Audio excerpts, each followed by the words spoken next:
அன்பார்ந்த எனதருமை யூடியூப் நேயர்களுக்கு வணக்கம். இதுவும் ஒரு அற்புதமான பதிவு தான். மனித வாழ்க்கையில் பணம் தடையாவதற்கு காரணமும், பணம் சர்க்குலேஷன் நல்லா இருப்பதற்கு காரணம் கிரகங்கள் தான் அப்படிங்கிற ஒரு உண்மையை இன்னைக்கு தெரிஞ்சுக்கிட்டு. ஏன் சில பேர் கவலைப்படாமல் சும்மா உட்காந்துருப்பான், பணம் வந்துடும். சில பேர் ஓடி ஓடி உழைப்பான், பணம் வராது. அப்ப சில பேர் என்ன செய்யறான் தெரியுமா? நேற்று ஒருத்தன் என்ன சொல்லலாம்னா, யூடியூப்ல கமெண்ட் பண்ணியிருக்கான். அவனுடைய பேர் ட்ரூத் அஸ்ட்ரோ. உண்மையான அஸ்ட்ரோவா. மூதேவி, என்னை என் ஆபீஸ்ல நீ பார்க்கவும் கிடையாது, உன்ட்ட நான் பேசவும் கிடையாது. ஏடா நான் உன்ட்ட 50 லட்சம் 50,000 1 லட்சம் கேட்டேன்னு நீ சொல்றியடா வெண்ண, ஏன்டா ஃபோன் நம்பரை போட்டு பேசல? ஃபோன் நம்பரை போட்டு பேசணும்லடா. அப்ப ஒரு மனிதன் என் ஆபீஸுக்கு ஜோதிடம் பார்ப்பதற்கு வட மாவட்டங்களிலிருந்து எத்தனையோ பேர் வரணும், உட்காரணும், 1000 ரூபாயை கொடுத்துட்டேன்னு சார் 2 மணி நேரம் பேசிட்டு கின்ஸ் எடுத்துட்டு போகணும்னு நினைக்கிறதுக்கு நான் ஆபீஸ் வைக்கல. என்னுடைய பொழப்புக்காகவும் என்னுடைய குடும்பத்திற்காகவும் தான் நான் ஜோதிடம் பார்க்கேன். ஒவ்வொருத்தனுக்கும் இருக்கிற கர்மாவை வலிச்சு என் முகத்துல தேய்க்கிறதுக்கு நான் முட்டாப்பைய கிடையாது. அதனால ட்ரூத் அஸ்ட்ரோ, நான் இந்த வீடியோவை எவனுக்காச்சும் விற்கனடா பாருங்க. என் சேனல்ல தான், அதுல 1000 பேர் பார்த்தாலும் போது, 5000 பார்த்தாலும் போது, 2000 பார்த்து 200 பேர் பார்த்தாலும் போது, எலி வலையானாலும் தனி வலையாக இருப்பேனே தவிர சிங்கத்தின் வாளாக இருப்பதை விட எலியின் தலைக்கு தாண்டா மரியாதை ஜாஸ்தி. எனக்கு யூடியூப்ல எல்லாம் காசு வேண்டாம். எனக்குன்னு ஒரு கூட்டம் இருக்கு. அந்த கூட்டம் எனக்கு என்ன சொன்னா, என்னை நம்பி வர்ற கூட்டம். என்னை நம்பி நான் சொல்லுகின்ற விவரங்களுக்கு பணம் கண்டிப்பாக கொடுக்கும். இன்னைக்கு வரைக்கும் என்கிட்ட பணம் கொடுக்குறவங்க முகத்தை கூட காமிச்சது கிடையாது. என் முகம்னாலும் தெரியுது, அவங்க முகத்தை பாருங்க. அந்த அளவுக்கு நம்பிக்கை இந்த யூடியூப்ல பாக்குற முகத்து மேல நம்பிக்கை வச்சிருக்காங்க. நான் இன்னைக்கு வரைக்கும் உங்க முகத்தை காட்டுங்கன்னு சொன்னதும் கிடையாது, செய்யறதும் கிடையாது. அதனால ஒரு மாசத்துக்கு ஒருக்க இப்படி ஒரு மூதேவி தலையெடுக்குது. ஒரு மூதேவி பேசிச்சு. அந்த மூதேவிக்கு என்ன சொன்னான்னா, வரணுமா, இங்க உட்காரணுமா, நல்லா என்ன சொன்னா, நான் படிச்சிருக்கிறது பூரா அந்த மூதேவிக்கு சொல்லணுமா? அதே கூட உனக்கு சொல்லணும். என் பொண்டாட்டி எனக்கு சொந்தம். என் பொண்டாட்டியை நீ சொந்தமாக்க முடியாது. சரியா? ஜோதிடம் நான் படித்த கலை. நீ அப்படியே அந்த லூப் லைன் எங்கெங்க இருக்குது அதெல்லாம் தொட்டு வாங்கிட்டு போயிடணும். நீ வாங்கிட்டு போய் பழகின, நீ படி. அடுத்தவன்ட்ட யாசகம் கேட்பதை நிறுத்தி விடு. ஆமா, அடுத்தவன்ட்ட யாசகம் கேட்கறது நிறுத்தி விடு. நான் வீடியோவுக்கு பதில் போட மாட்டேன்னு நினைக்கிறேன், பப்ளிக்லயே போடுவேன். 108 நாடுகள் தெரியாப்புல போடுவேன். என்ன காரணம்னா, நீ ட்ரூ அஸ்ட்ரோங்கிறவன் என் ஆபீஸ்க்கு வந்தேன் இல்ல. நான் யாரையுமே, எத்தனை பேர் கெஞ்சி கூத்தாடுறாங்க தெரியுமா? வாங்க, நான் உங்ககிட்ட பார்த்துட்டு ஆசீர்வாதம் வாங்கிட்டு கொஞ்சம் துர்நூறு வாங்கிட்டு போறான்லாம் கேட்டுட்டு இருக்கான். நான் என்ன பெரிய கடவுள் கிடையாது. என்னுடைய பொழப்புக்காக நான் ஜோதிடம் பார்க்குறேன், அவ்வளவுதான். அதுல சில சட்டத்திட்டங்கள் எனக்கு ரகசியமா தெரியும். அதை வச்சு நான் என்னோட பொழப்பு நடத்துறேன். அதை உனக்கு காமிக்கணும், நீ கேட்கணும் அப்படின்னு சொல்லிட்டு ஒரு கிழட்டு போய் 77 வயது அந்த நாய்க்கு. ஏன்னா நம்ம யார்கிட்ட கடிந்து பேசி இருக்கோமோ அவன் தானே அந்த வீடியோவுக்கு கமெண்ட் பண்ண முடியும். கடிபடாத மனுஷன் நாயை பார்த்து கல்லறிய மாட்டான். கடிபட்டவன் தான். அப்ப உனக்கு இறைவன் இருக்கிறான், எனக்கு இறைவன் இருக்கிறான்னு சொல்றேன். இறைவனை போய் கேளு. என்னதுக்கிட்ட பார்க்க வர. அதனால யாராக இருந்தாலும் திரும்பவும் இது ஏன் இந்த வீடியோவில் நான் பதிவு பண்றேன் அப்படின்னா, எந்த ஒரு மனிதனும் ஒரு ரியாக்ஷன் காட்டவில்லை என்று திரும்ப ஒருத்தன் காட்டுவாங்க. அது ஒரு மாசத்துக்கு ஒருக்க காட்டுவான், கடி வாங்குவாங்க, அப்படியே போயிடுவாங்க. பிற ஒருத்தன் என்ன சேர்ந்துச்சு வருவான். இப்படியே இருக்காங்க. அதனால இந்த மாதிரி பழக்கங்கள் நம்ம சேனலை யார் பாக்குறீங்கனாலும் சந்தோஷமா பாருங்க. நல்லா எல்லார் சேனலையும் பாருங்க. என் சேனலை மட்டும் பார்க்க வேண்டாம். உங்களுக்கு எது பிடிக்குதோ அதெல்லாம் பாருங்க. ஆனால் யாரையும் கடிந்து ஒரு கமெண்ட் போடாதீங்க. அது தவறு. அவருடைய மனசு கஷ்டப்படும். அதோடைய கர்மா யாரை பாதிக்கணும்? உங்க பெத்த பிள்ளைகளை பாதிக்கும். நல்லா யோசனை பண்ணி பார்த்துடுங்க. உங்க பெத்த பிள்ளைகளை பாதிக்கும். அந்த பெத்த பிள்ளைகளை பாதிப்பதற்கு நீ அடுத்தவனை கடிஞ்சு அவன்கிட்ட போகாமலே நீ பொய் சொல்லி எழுதுறது தவறு. 1000 ரூபா ஜாதகத்திற்கு இப்பயும் சொல்றேன், 1000 ரூபா தான் ஜாதகத்துக்கு வாங்க. என்கிட்ட ஒரு பரிகாரம் பார்க்க வந்து 27,000 ரூபா தான். இது பப்ளிக்லேயே சொல்லுவேன். ஏன் நான் லஞ்சம் வாங்குறேன்னா? உன் கர்மாவை அழிப்பதற்குண்டான அதற்குண்டான பொருள்களை கொடுத்து அதற்குண்டான மந்திரத்தை கொடுத்துக்கொண்டு தான் இன்னைக்கு வரைக்கும் இருக்கிறேன். அப்ப இந்தியாவுக்குள்ள இருக்கிறவனுக்கு தான் 27,000, வெளிநாட்டுல இருந்து வந்து நேட் பண்றவனுக்கு 50,000 தான். இதுல எல்லாம் சொல்லவே இல்லை. இதுல என்ன வெக்கமா? இது ஒன்றும் வெக்கமில்ல, மானம் வெக்கம்லாம் கிடையாது. நல்லா நம்மளுடைய கல்விக்கு உண்டான அந்த படிப்புக்கு உண்டான ஊதியத்தை வாங்குவது தவறு என்று சொல்வது யாராலே முடியாது. சிட்டை போடுற மாமலை என்ன சிட்டை போடுறோம்? உங்க ஆத்தாளை என்ன சொல்றாங்க, நான் உங்க ஆத்தாளை விலை கேட்டாடா சிட்டை போடுறான், இல்ல மாடு விற்க மூதேவி. அதுல வேற ட்ரூத் டெஸ்டோன்னு பேர் வச்சுக்கிறோம். பாரதேசி நாய். இப்படிதான்டா வீடியோ போடுவேன்.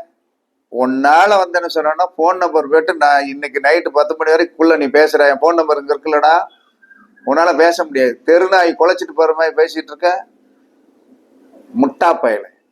இப்படியெல்லாம் நீ என்ன சொன்ன, உன் பொண்டாட்டிய பேச முடியுமா?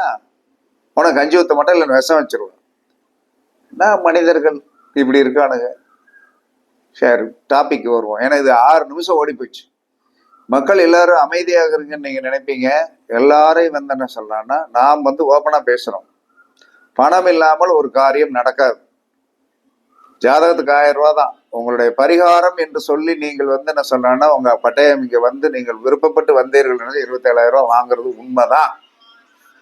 அதை மாற்ற வெளிநாட்டு ஜாதகங்கள் பரிகாரம் ரெடி பண்ணி கொடுத்தோம்னா 50,000 தான். இல்லைன்னா சொல்லலை. அதனால என்ன சொல்றான்னா, உங்களுக்கு விருப்பம் இருந்தா வாங்க, விருப்பம் இல்லைன்னா போங்க. நான் அதை பத்தியில வருத்தமே விட மாட்டேன். ஆமா, நான் இன்னொருத்தரை கம்பேர் பண்ணுவதற்கு எனக்கு அந்த விதியெல்லாம் கிடையாது. அதனால இந்த வீடியோவை கொஞ்சம் படிக்கும்போது எல்லாத்துக்கும் ஹார்டாக இருக்கு. எதுக்கு இதுல நீங்க எனர்ஜியை கொடுக்கீங்க சார், நீங்க வாட்டி பேச அப்படியெல்லாம் கிடையாது. மனிதனுடைய அந்த கொந்தளிப்பு, ஒருத்தனுக்கு நம்ம பதில் கொடுக்கலன்னா ஜோதிடம் படிச்சேன்னு இந்த வாய்க்கு மரியாதை இல்லாம போயிடும். அதனால நீங்க என்ன செய்யுங்க, 2ஆம் பாவம் அப்படின்னு சொல்லக்கூடிய நம்மளுடைய லக்கணத்துக்கு 2ஆம் பாவம் என்று சொல்லக்கூடிய அந்த அதிபதி 5ஆம் இடத்தில் உட்கார்ந்தாலோ 9ஆம் இடத்தில் உட்கார்ந்தாலோ 11ஆம் இடத்தில் இருந்தாலோ நிரந்தர வருமானம் வரும். 2ஆம் அதிபதி 5, 9, 11 இருந்தால் நிரந்தர வருமானம் கண்டிப்பாக வரும். செக் பண்ணி பாருங்க. இது ஒரு முக்கியமான விஷயம். அதுக்கடுத்து 2ஆம் அதிபதி 3 இருந்தால் ஏற்ற இறக்கமான வருமானம் தான் இருக்கும். ஏற்றமும் இறக்கமும் உள்ள வருமானம் தான் இருக்கும். அவர் கொஞ்சம் கஷ்டப்படத்தான் செய்வார். இன்னைக்கு வரும், நாளைக்கு வராது. நாலுன்னு வரும். இன்னைக்கு நேற்று இருந்த ஒரு பொசிஷனை கரெக்ஷன் பண்ணிட்டு நாளைக்கு திண்டாடுவார். 2ஆம் அதிபதி 3 இருந்தால் ஏற்ற இறக்கமான வருமானம் கண்டிப்பாக உண்டு. அதற்கடுத்து 2ஆம் அதிபதி புதனுடன் தொடர்பு பெற்றாலும் 2ஆம் அதிபதி புதனுடன் தொடர்பு பெற்றாலும் 2 குடையவர் என்ன சொன்னா மிதன வீட்டை பார்த்தாலும், மிதன வீட்டை 2 குடையவர் பார்த்தாரு அப்படின்னாலும் 2 குடையவரோடு புதன் சேர்ந்திருந்தாலும் வருமானத்துல ஏற்ற இறக்கம் இருக்கத்தான் செய்யும். கண்டிப்பா பயங்கரமான ஏற்ற இறக்கத்தான் இருக்கத்தான் செய்யும். ஏன்னா புதனுடைய நட்சத்திரத்தில் 2 குடையவர் உட்கார்ந்தாலும் ஏற்ற இறக்கமான வருமானம் தான். அதுல மாற்றம் எல்லாம் கிடையவே கிடையாது. அதனால நீங்க செக் பண்ணி பாருங்க. இதுல கடைசியில நான் என்ன சரி பண்றது அப்படிங்கிறத சொல்லிடுறேன். 2ஆம் அதிபதி சூரியன் குரு சம்பந்தம் பெற்றால் கௌரவ வருமானம்.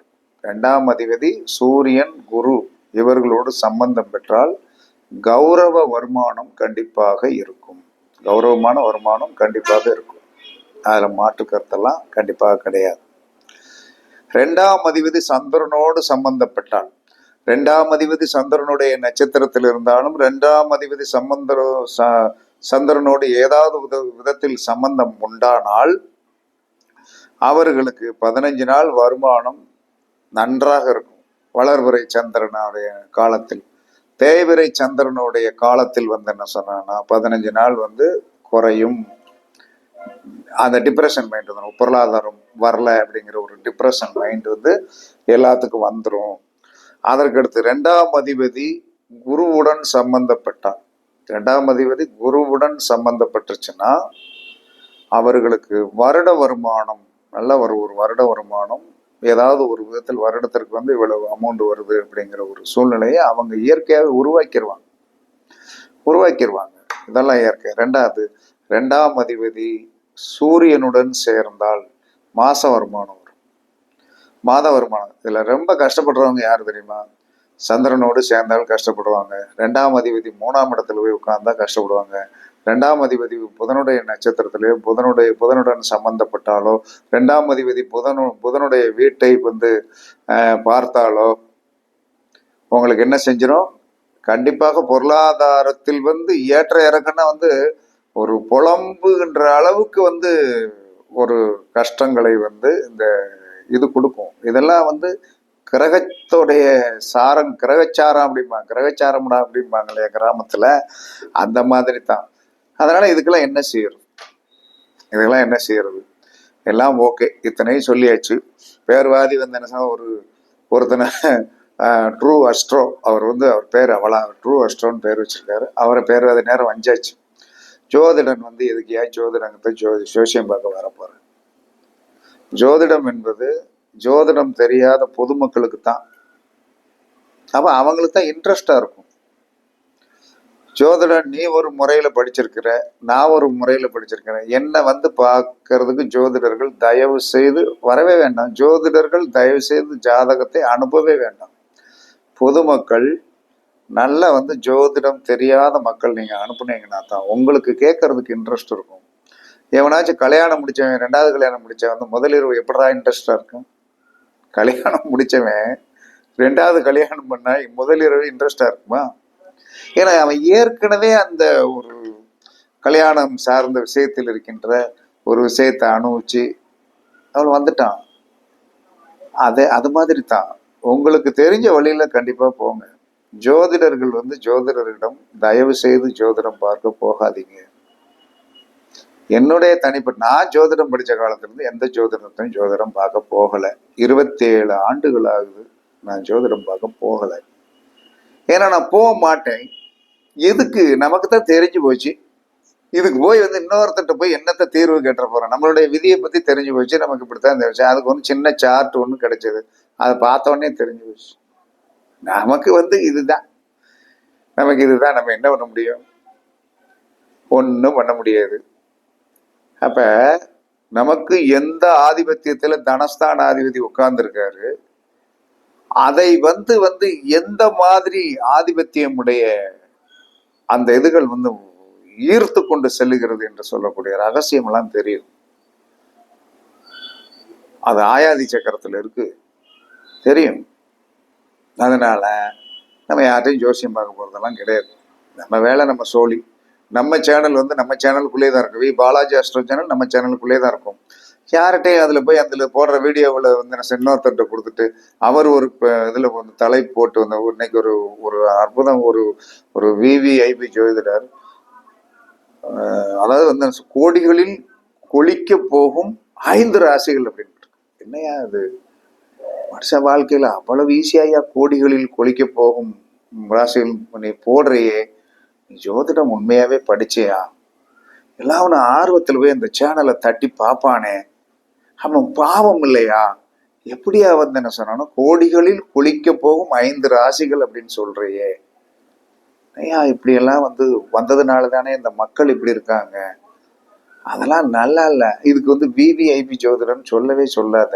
காரணம் வந்து நீ சாதாரண வந்து என்ன சொன்னான்னா, ஒரு சாதாரணமான மனுஷன் கூட இப்படி சொல்ல மாட்டாயா? நான் சொல்ல மாட்டேன்.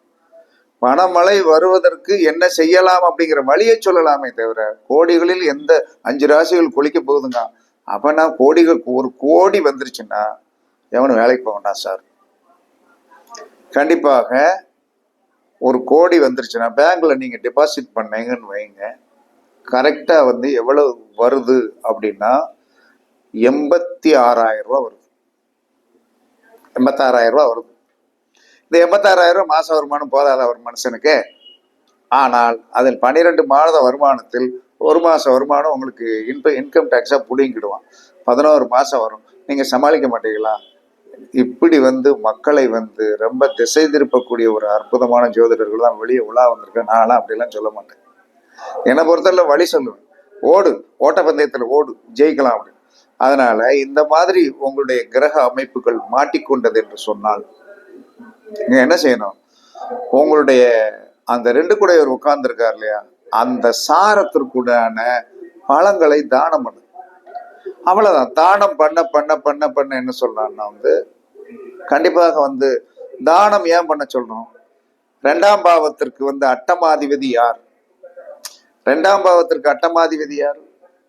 9 குடையவன். நம்மளுடைய இலக்கணத்துக்கு 9 குடையவன். அப்ப தர்மம் என்பது என்ன? 9ஆம் இடம். தானம் என்பது என்ன? 9ஆம் இடம். அப்ப 2ஆம் இடத்திற்கு அட்டமாதிபதி யாரு? 9ஆம் இடம். அதனாலதான் என்ன சொன்னான், என்ன கஷ்டம் வந்தாலும் தர்மம் பண்றா தர்மம் பண்றா தர்மம் பண்றான்னு சொல்றான். லக்கணத்திற்கு அது 9ஆம் இடம். ஆனால் உன்னுடைய 2ஆம் இடத்திற்கு அது 8ஆம் இடம். நல்லா லக்கணத்தை போட்டு பாருங்க. உங்களுடைய லக்கணத்தை நீங்க போட்டு பார்த்தீங்கன்னா 2ஆம் இடம் என்று சொல்லக்கூடிய அந்த இடத்திற்கு உங்களுடைய 9ஆம் இடம் அட்டமாதிபதி. 9ஆம் இடம் என்பது தர்மஸ்தானம். அப்ப எல்லா மனிதருமே செய்ய வேண்டிய ஒரே ஒரு விஷயம், நீங்கள் கண்டிப்பாக உங்களுடைய 2 கூட நின்ற நட்சத்திரத்திற்கு உண்டான உணவை தானம் பண்ண பண்ண பண்ண என்ன நடக்கும் அப்படின்னா உங்களுடைய வருமானத்தில் தடைபடாது. 27 நட்சத்திரத்திற்கு உண்டான பல வகைகள் சொல்லப்பட்டுள்ளது.